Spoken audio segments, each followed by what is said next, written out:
on measuring disability-related costs for social protection.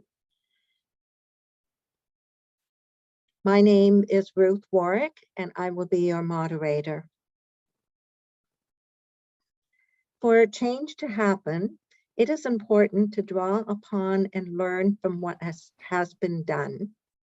And in this session on measuring disability-related costs for social protection, we will have a richness of presentation from persons from different countries and different organizations.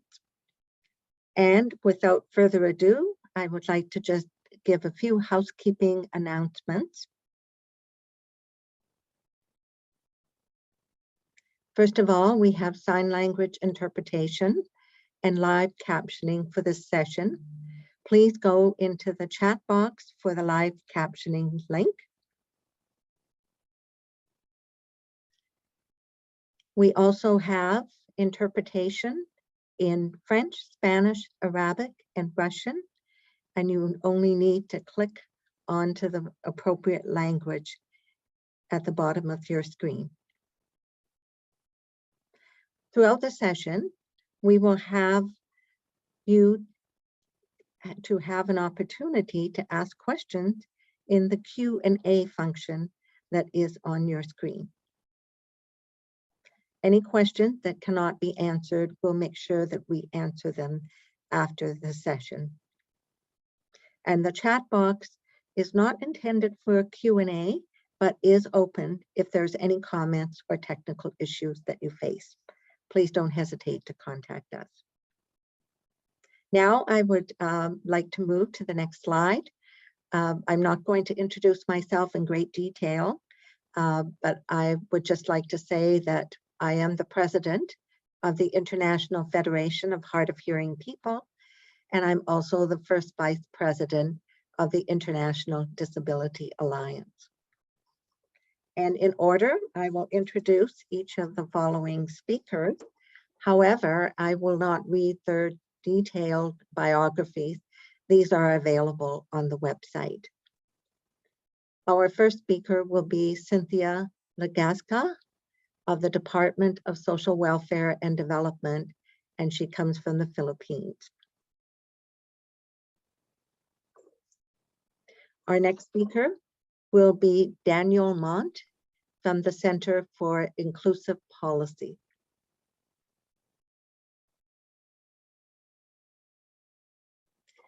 Then we will have Ketavan Malakadej, who is the Chief of Social Policy for UNICEF, and she will be speaking about Georgia.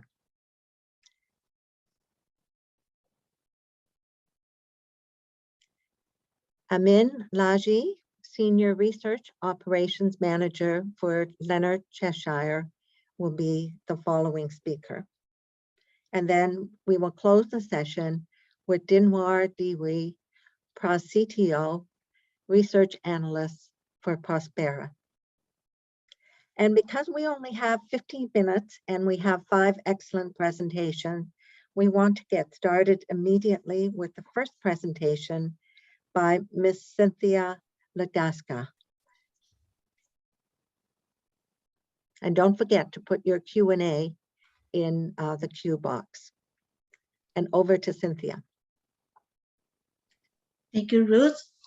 To our development partners, NGOs, civil society organizations, the academia, the conference organizers and participants, a pleasant morning and afternoon, evening, whichever time it is where you are. Allow me to present our research initiative, that is the cause of raising children with disabilities in the Philippines. The Department of Social Welfare and Development has embarked on this research project with the UNICEF. Our service provider for this is the Oxford Policy Management, or OPM, a UK-based consultancy firm, and they will conduct the study based on the research objectives set in the approved terms of reference. They are also teamed with the Philippine local experts on persons with disability to ensure that all experiences of households with children with disabilities within the Philippine context are captured. Now, the fundamental assumption is that children with disabilities and their families are in a disadvantaged situation. Thus, a study that would quantify such disadvantage in terms of lack of access to basic services, out-of-pocket extra costs, and indirect costs needs to be conducted and determined. Next slide, please.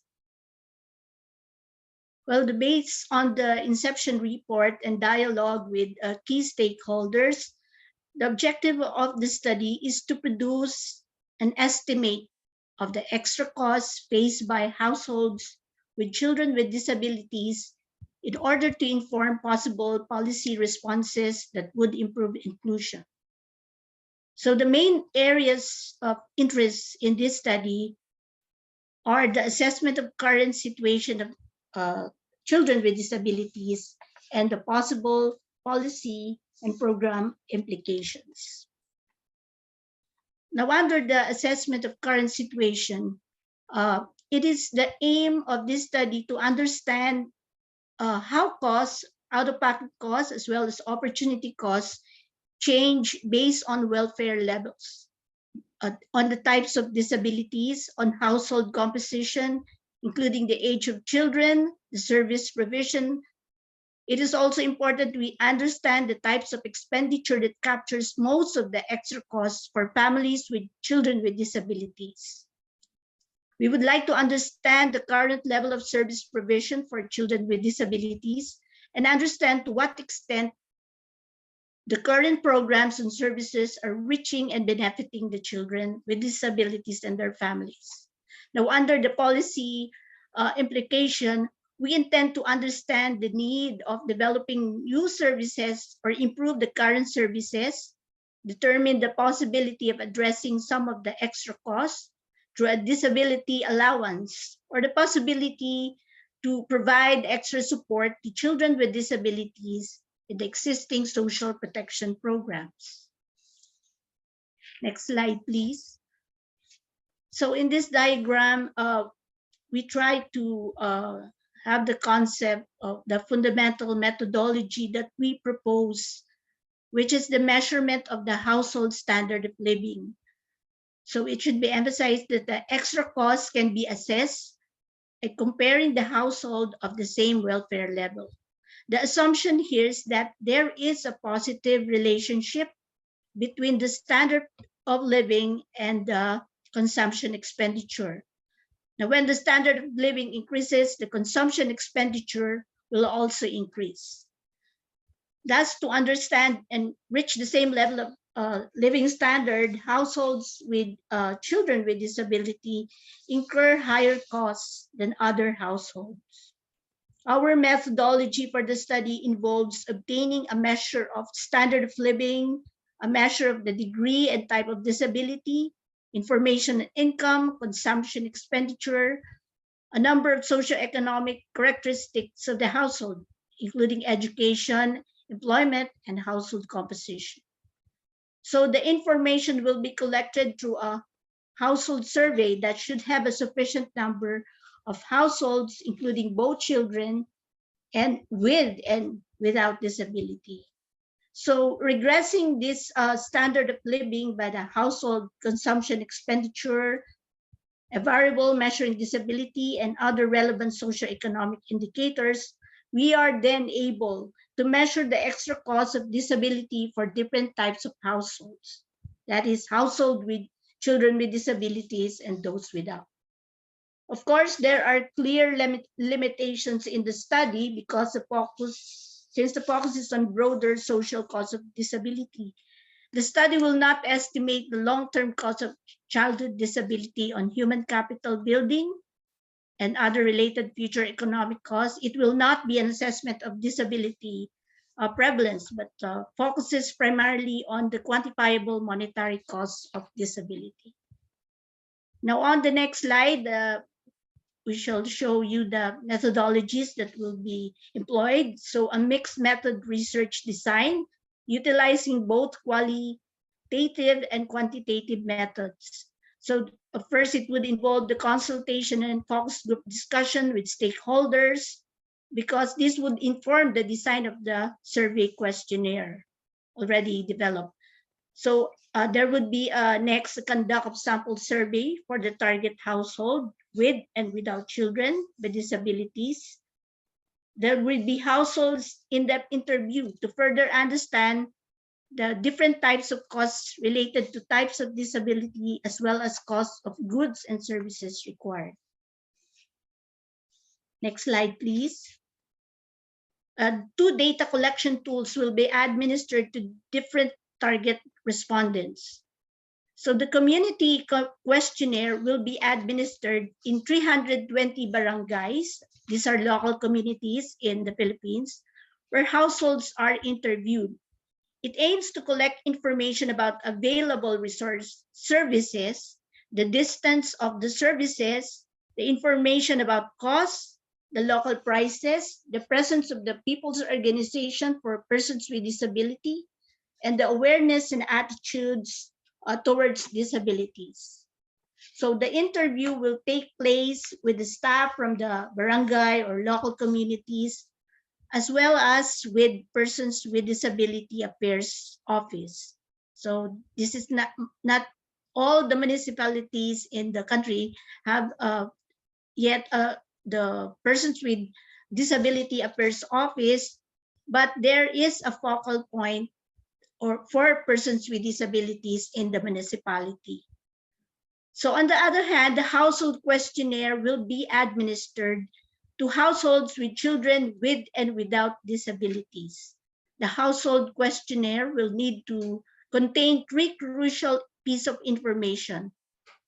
That is the identification and measure of the disability of the child, a monetary measure of household income and expenditures, the measures of living standards that are independent from the monetary values. So the target sample size for this is 2,880 households, and would be divided with those households with this members who are persons with disability and those without disability. So next slide, please. We envision the study to fill the gaps in literature on the specific needs and extra living costs incurred by the persons with disability, to determine the level of support that should be provided to persons with disability, and whether households with persons with disability should be eligible to receive support through means-tested benefits.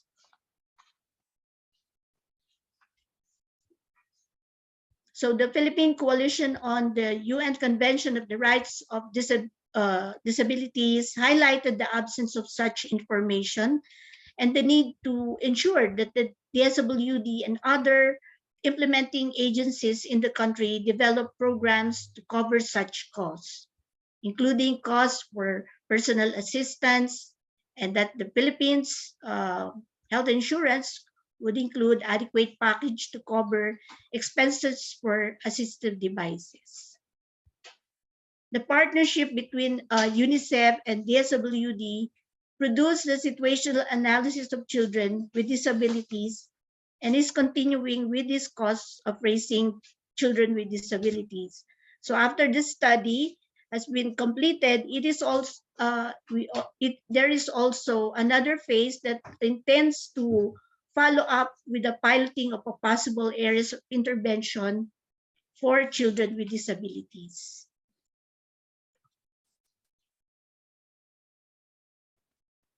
So the next slide, to date, the current status of the project has the following completed activities. The research team has successfully completed the training enumerators in Manila, Cebu, and Davao. So the list of children with disabilities from 146 localities out of 240 targeted locations have been obtained, and that would be about 82.5% in the Metro Manila, the capital region of the country, 65% in Luzon, and 35% in Visayas and Mindanao. As of the third quarter You of have 30 seconds to wrap up. Okay, as of the third week of March, the team has successfully completed 1,374 survey interviews. It is almost 50% of the overall target number. And the qualitative interviews, questionnaires have been developed for the target implementation by mid-March. Meanwhile, on the next slide, this would probably the last slide, the expected outputs would be, once completed, a research forum where the findings will be presented to various stakeholders would come in June. The study will also be presented to our NEDA Social Development Committee Technical Board around the same timeline. NEDA is the government socio-economic planning arm. And lastly, our target for the completion of the final report and the journal article will be on by end of June.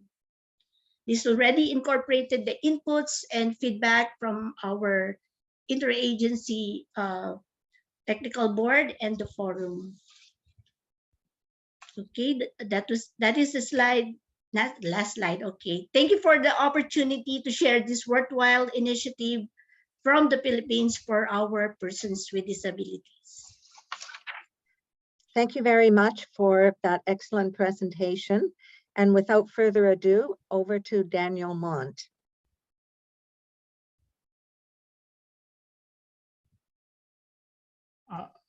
Hello, everyone. I'm Daniel Mont, the Center for Inclusive Policy.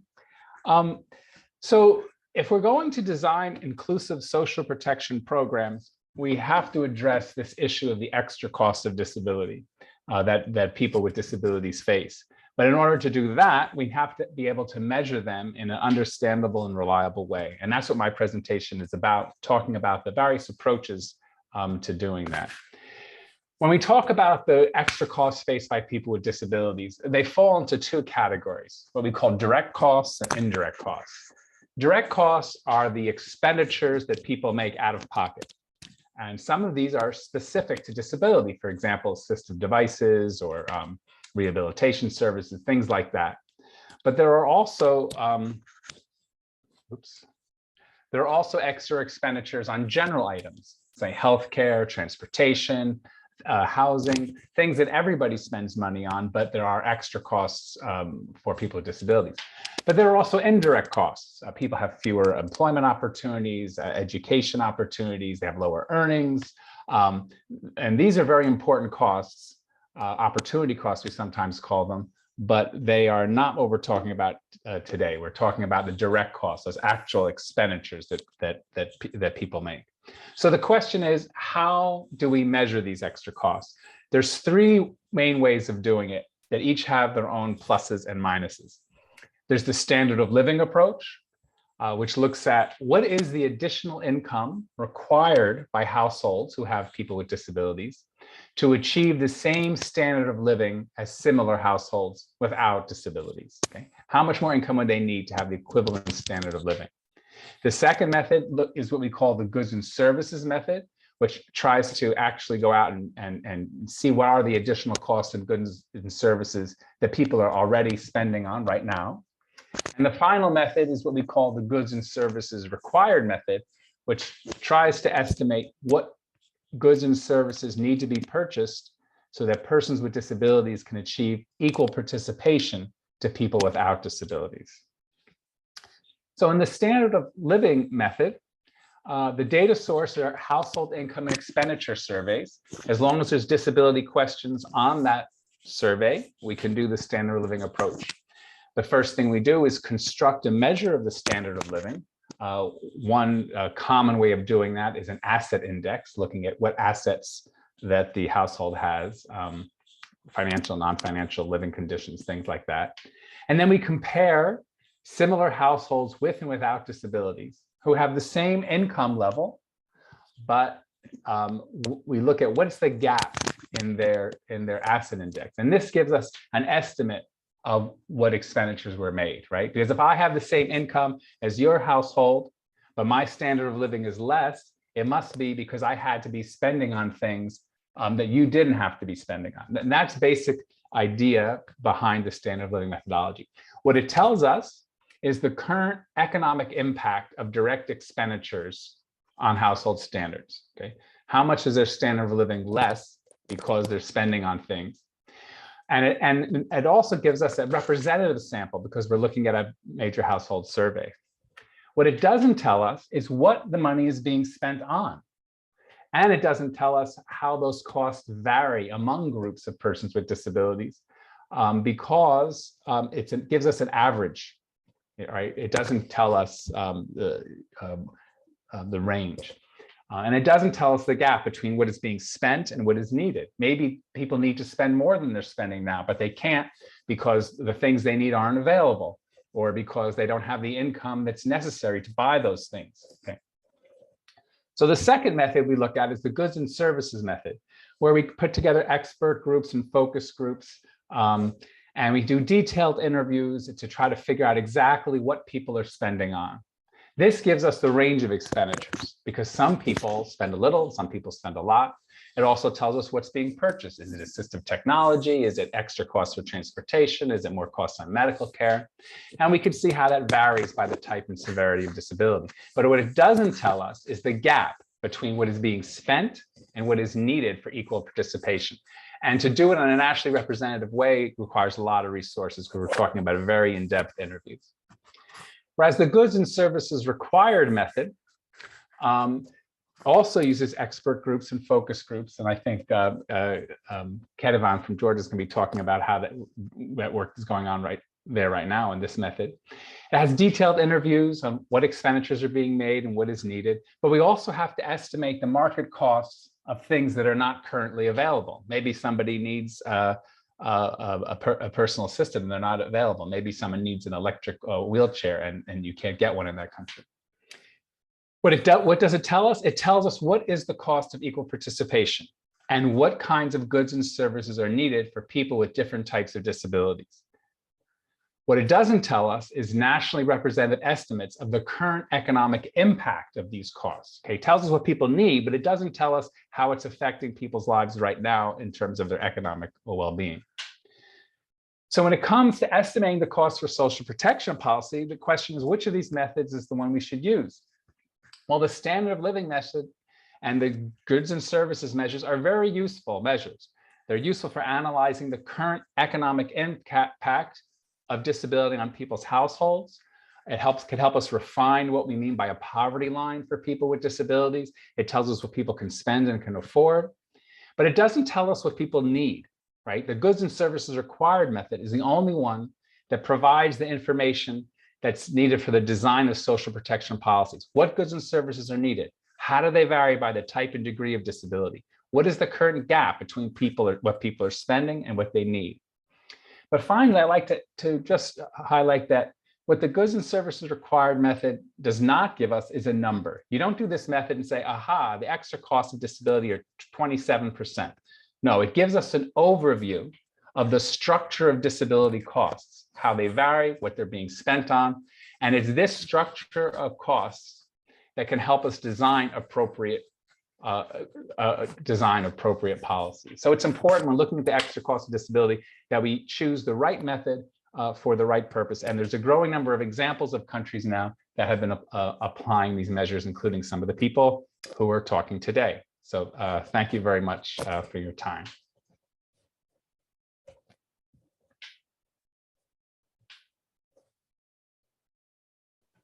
Thank you very much, Daniel. And you were right on time. That's excellent. Now we go to our next speaker, Ketevan Milikadis. Hello, everyone. Give me a second to share my screen. Do you see? Yes, do you see it right way? Go ahead. Is it better now? Okay. Thank you. Good afternoon from Georgia.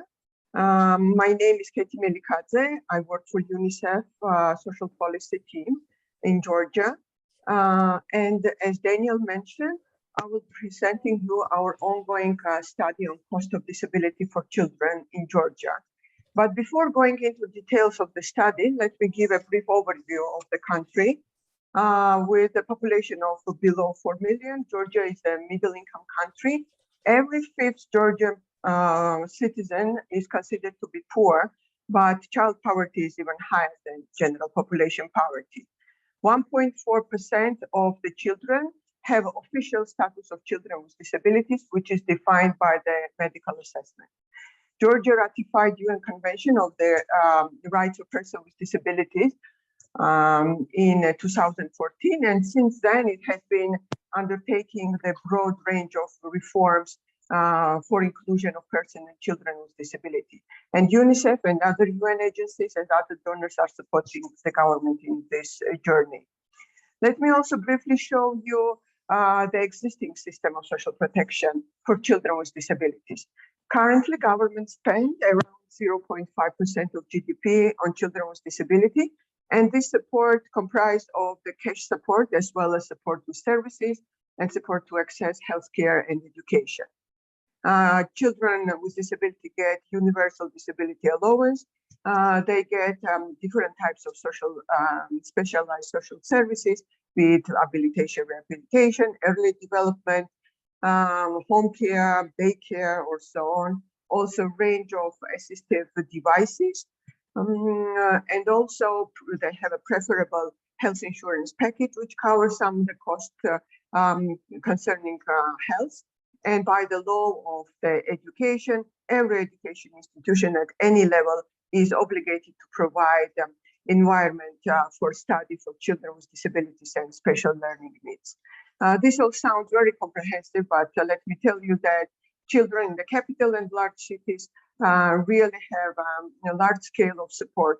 However, when we go outside to the rural areas, mountainous areas, and especially when it comes to specialized social services and other support, children are lacking those.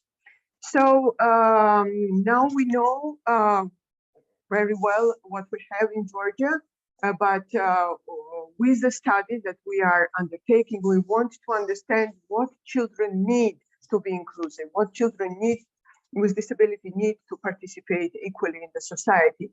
And this is our major objective of the study on goods and services required that we are in the process of developing now. Methodologically, as Daniel mentioned, it's a qualitative study.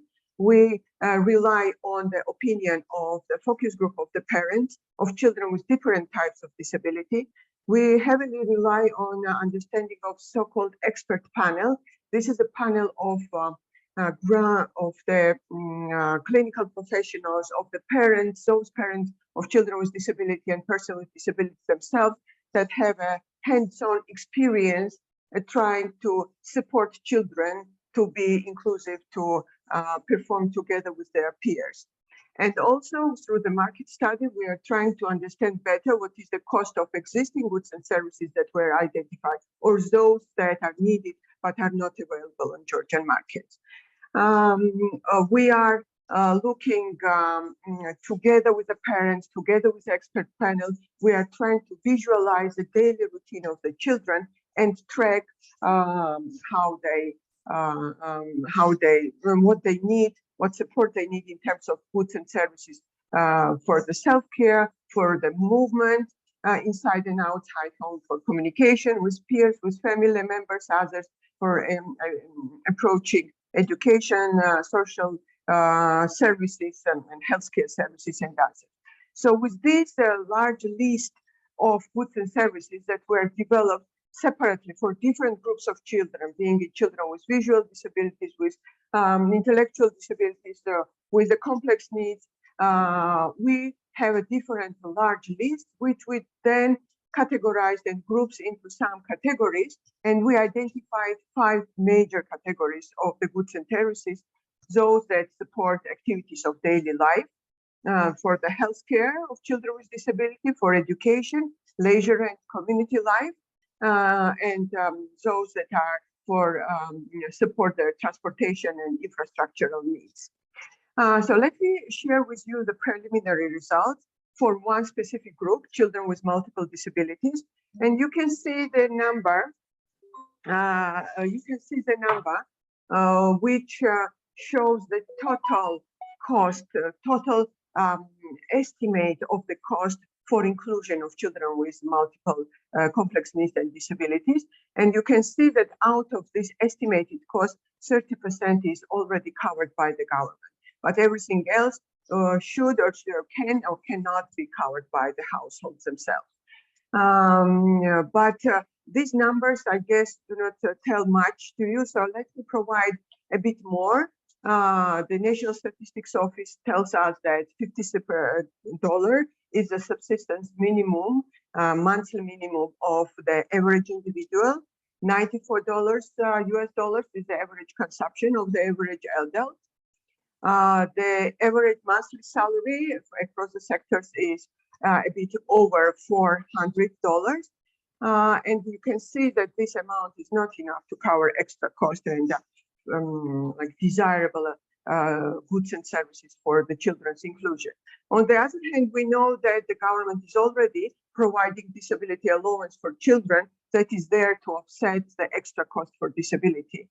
But if we see the amount, it's again $94 per month. It only covers the very tiny portion of the favorable or needed cost. Plus, children with disability who live in poor households are entitled for additional $50 per month. But again, adding this to portfolio doesn't change the picture much. Here we have a similar picture with the goods. We calculated cost of services per month, but for the goods that are needed, we calculated for 2-year period. And also we broke down to see the composition from the total cost.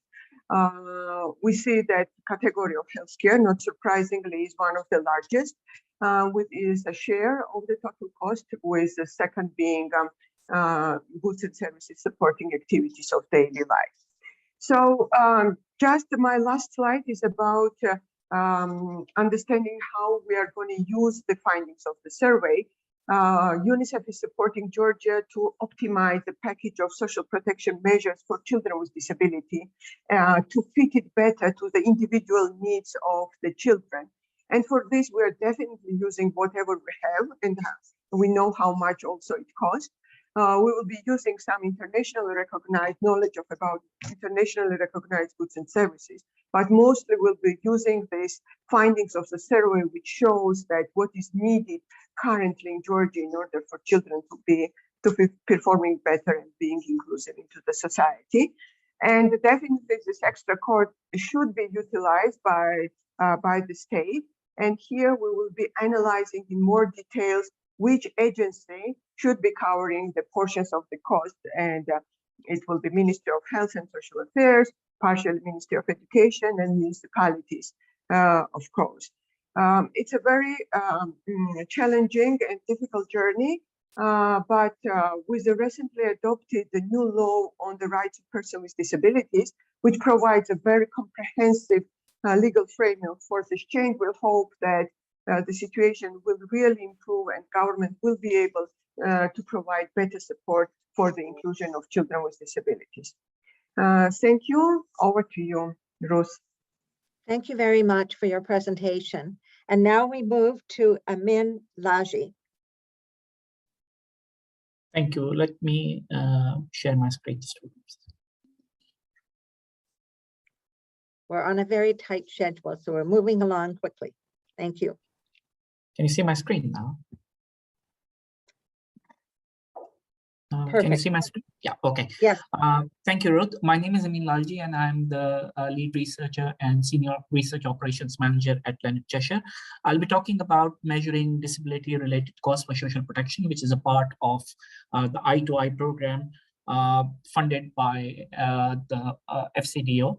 I2I, or Innovation for Inclusion, is a 3-year program which is looking at the ways of making social protection systems enabled for people with disabilities. And when it comes to I2I and about the social protection and the research that we have conducted, There are three parts to the research. Number one was to identify a practical methodology for defining what are the actual costs, then identifying the most effective strategies to cover these costs, and then develop a guideline for countries, especially Bangladesh and Kenya, where these studies were done, on how these costs can be actually looked at and the strategies to meet these costs.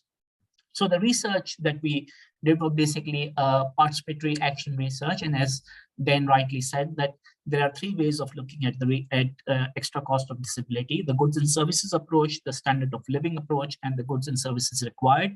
For this study, what we did is we used the goods and services approach and goods and services required approach to do the study. At first, we were also looking at the standard of living approach, but because of the breadth of data on standard of living, we didn't go ahead with that and used only goods and services approach and goods and services required approach.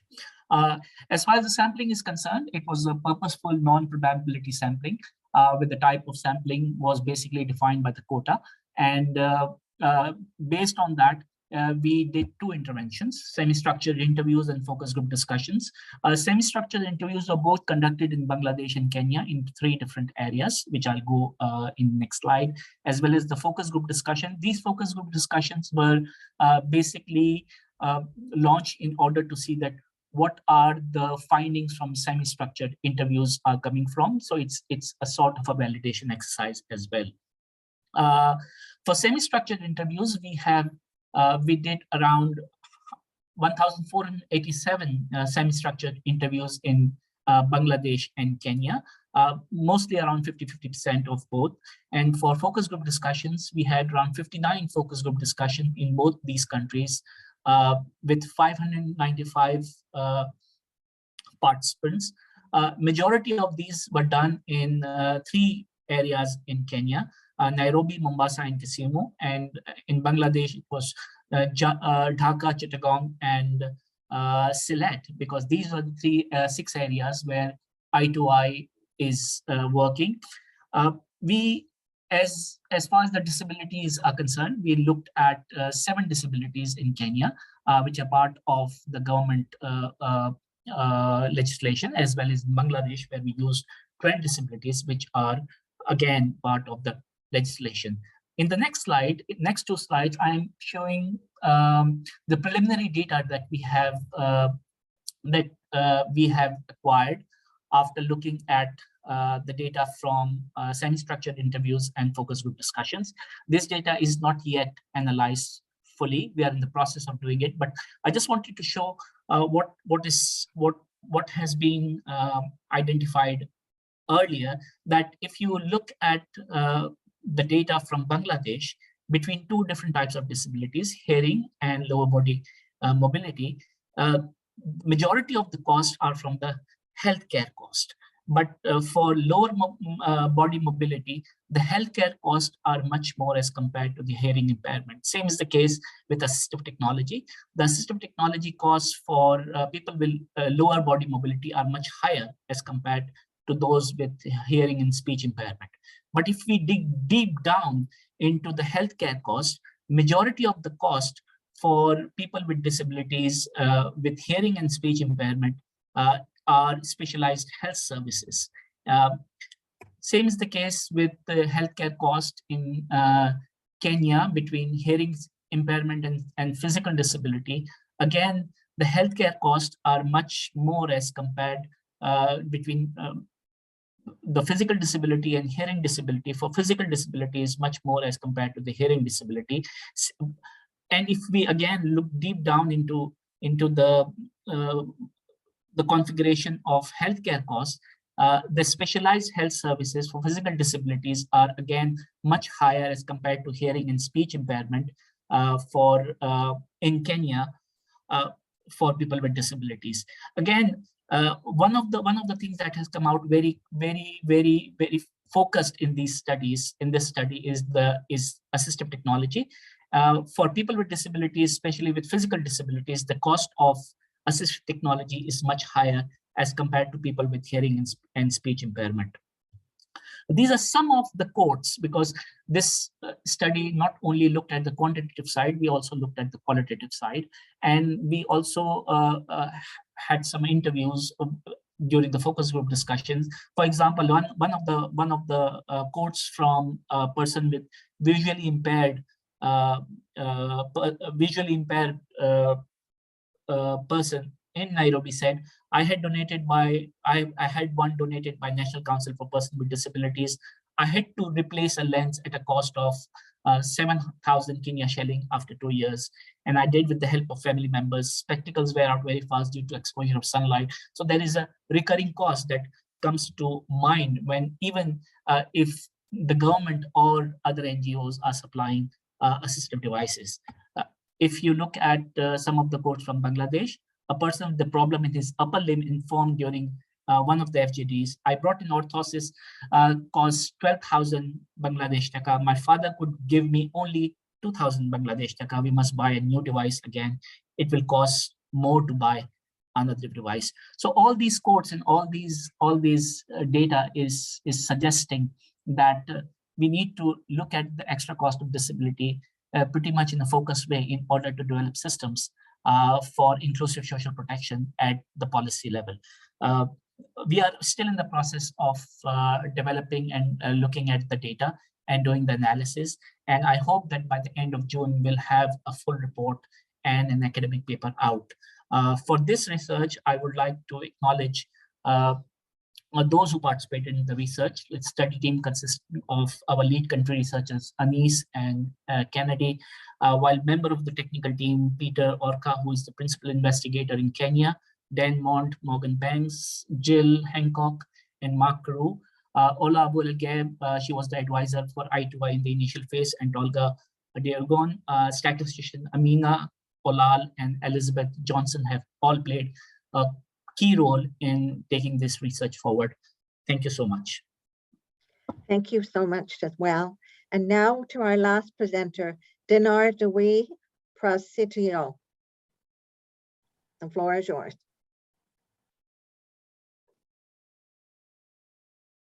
Can you see my screen? No, we can't see your screen. Wait, okay. All right. Is it visible yes, now? Now we see your screen. Go ahead. All right. Thank you very much. Hello, everyone. Good morning, good afternoon, and good evening for everyone joining this session. My name is Dinar, and I'm joined here with my colleague, Merkole Dinasir. We are from Prospera, Indonesia-Australia Partnership for Economic Development based in Jakarta, Indonesia. Today, I will be sharing our experience on calculating the extra cost of living with disabilities to build evidence for the initiation of disability concessions policy in Indonesia. This is a joint study between Prospera and the Indonesian Fiscal Policy Agency. We've just completed the study last year, and now we are at the stage of preparing a pilot for implementation. We adopted 3 methods to gather the evidence. First is the standard of living approach, the indirect methods of measuring disability extra cost. We aim to calculate how much extra cost household with members with disabilities spend for day-to-day needs, compared with household without disabilities. In this method, we did per capita estimation using SUSANAS, the Indonesia Social Economic Data Set. We disaggregated the estimate by type of disabilities and expenditure quintile. Second, we also adopted the goods and services approach, or GS. We directly asked people about their spending related to their disabilities. We rolled out survey to capture their living costs. We interviewed 88 persons with disabilities with diverse demographic characteristics around November, December 2020 in Yogyakarta province, the province with the highest disability prevalence. The third approach we were using is goods and services required, or GSR. With this method, we validated the goods and services survey, questionnaire, and also the result. We did the FGDs before and after the GS survey in October 2020 and around January, February 2021. We consulted with 25 disability experts across 8 types of disabilities. representing each region of Indonesia. Now we are going to the results. From the standard of living approach, we found that disability costs are pushing households into poverty. The calculation only captures their current consumption. The cost of full and equal participation in the society will be even greater. Based on our calculation, by type of disability, households with members with disabilities in the lowest quintile incur extra costs up to 19% to cover their essential needs. Out of the 6 identified functioning types, the cost for mobility difficulties incurs the single largest cost as a proportion of overall consumption. To make it more intuitive, we try to apply the multiplier here to the minimum standard of living in Indonesia, represented by the official poverty line. Then we try to see if there is a discrepancies before and after the adjustment. Even before the adjustment, households with disabilities have much higher poverty compared to the household without. After the adjustment, we see 1 in 4 households with disabilities is more likely to be poor. However, the multiplier alone here does not indicate the out-of-pocket monetary cost for accessing disability-specific goods and services. Therefore, we need to explore other approaches, which are goods and services required. These are some of the results from the GSR expert FGDs in the process of validating the questionnaire that we use for the GS survey. We see that the scope of goods and services needed by people with disabilities for equal participation are quite diverse and often scarce or deemed to be expensive. There are extra costs to access several goods and services. For example, additional maintenance costs for assistive devices, extra costs to transport because persons with disabilities need companion or modified vehicles. Based on our GS survey, we found that in general, costs for participation are quite high and unaffordable for most. On the left-hand side, we see the monthly expense by type of functioning compared with the province minimum wage, represented by the green line. We can see a diverse amount of expenses by type of disabilities. However, expenses across most types are still too high for those who only earn the minimum wage. On the right-hand side, we try to compare the median cost of disability-related expense with the regional expenditure by percentile from the social economic survey. And we can see that only those in the top 20% can afford the additional expenditure associated with disability. And how do these methods complement each other? Firstly, we've identified 4 priority sectors for concessions policy based on the demographic profile of disabilities, international benchmarking on concessions, gap analysis of the current policies in Indonesia, DPO's proposal for concessions back in 2018, and consultation with line ministries. The standard of living results that we've seen before is used to determine the benefit coverage of the concessions, while we used the result of the GS survey validated by the GSR FGDs to inform the unit cost that is incurred by persons with disabilities to do basic participation. We estimated the number of beneficiaries from the national survey. We developed the assumption of frequencies of use based on the GSR FGDs with expert FGDs with line ministries about the current programs, and we also consider feasibility of the state budget capacity reflected by the existing social protection programs. We then multiplied each elements to obtain the estimate annual total cost of concessions policy that we propose to the government. We also consider several things on practicalities, such as institutional and financial arrangement of the concessions, piloting the proposed benefits, gradual implementations, and link with the national disability identification policies. We have 1 minute left. Yeah, this is what we are after from this study. We are putting concessions as part of the overall social protection system across the life cycle. We emphasize that disability concession, cash transfer program, and other contributory insurance program must complement each other to promote equal participation of persons with disability in the society and in the economy of Indonesia. And yeah, thank you very much for your attention. This has been quite journey for us to learn this mixed method in calculating disability extra cost. And we've learned a lot from the process. We hope you so. For further information, please contact us at jc.prospera@prospera.or.id. Thank you very much. Thank you very much. And thank you to all of the presenters and to you, the audience. You've asked if this will be recorded, and it is being recorded, and it will be available at socialprotection.org's page, as well as the YouTube channel. We do not have time to answer questions in the session, but we will get back to you to answer all of the questions that were raised.